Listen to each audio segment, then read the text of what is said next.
In this video, I'm going to show you how to use ClickUp API or how to generate the ClickUp API key.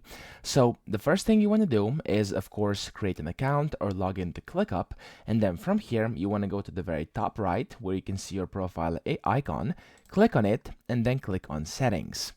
From here, over here on the left, as you can see, it says ClickUp API. Just click on that, and then you want to click Create an App over here. Once you do this, give this app a name, so let's just give it like a test 1 or something like this, and then you want to type in your redirect URL. So you want to enter 1 per line, and only 1 is required over here.